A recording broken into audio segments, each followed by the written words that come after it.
Rais William Ruto ameashiria kwamba chama tawala cha UDA kitashauriana na kile cha ODM kabla ya uchaguzi mkuu wa mwaka ujao na kukubaliana kuhusu kubuniwa kwa utawala ujao. Akizungumza alipokutana na viongozi wa mashinani kutoka kaunti ya Nyeri katika ikulu ndogo ya Sagana, Ruto alikariri kwamba utawala ujao utakuwa jumuishi ili kuhakikisha kwamba kila sehemu ya nchi inanufaika. Na jinsi mwanahabari wetu Abdiaziz Hashim anavyotuarifu, rais alisema wako tayari na viongozi wenye maono wazi na kuwapuzilia mbali wale wanaoeneza migawanyiko ya kikabila kabla ya uchaguzi.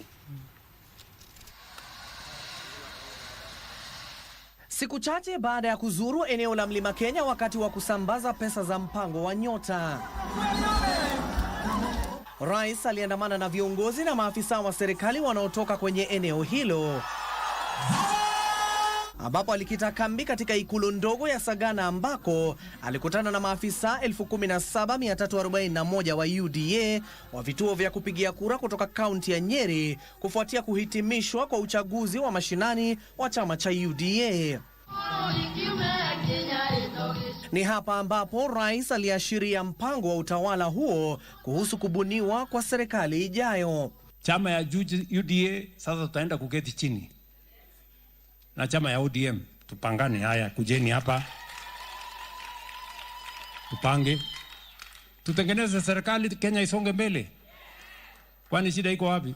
Ruto alikariri kwamba utawala ujao utakuwa jumuishi ili kuhakikisha kwamba kila sehemu ya nchi hii inanufaika. Leo tuko na serikali ya broad based. Hakuna kitu wa mlima watu wa mlima wamepoteza. Barabara ya Nyeri itajengwa. Barabara ya Kisumu itajengwa. Barabara ya Mombasa itajengwa. Kwa sababu tuko na mpango ya kutosha. Shida ya Kenya kwa muda mrefu ni sharing the small cake we have. We now have a strategy on how to bake a bigger cake where everybody is going to share. Wakati huo huo, aliwashtumu viongozi wa upinzani kutokana na kile alichokitaja kuwa kueneza migawanyiko ya kikabila kabla ya uchaguzi. Hakuna haja ya maneno mingi.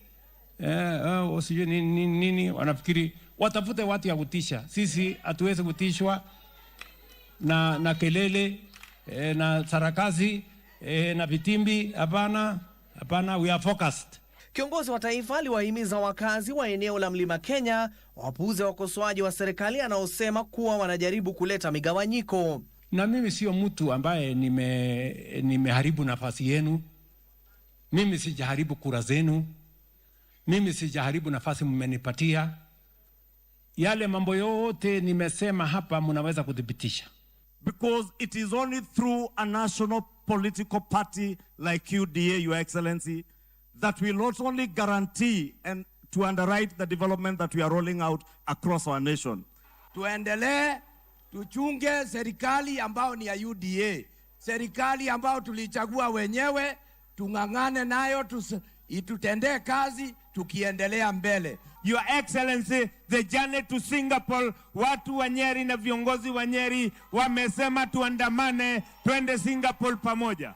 Rais alitoa hakikisho kwamba utawala wake utabadili taifa hili kabla ya uchaguzi mkuu ujao, akiwahimiza Wakenya watumie hali hiyo kuwa kigezo cha kupigia kura muungano wa Kenya Kwanza kwenye uchaguzi mkuu wa mwaka ujao.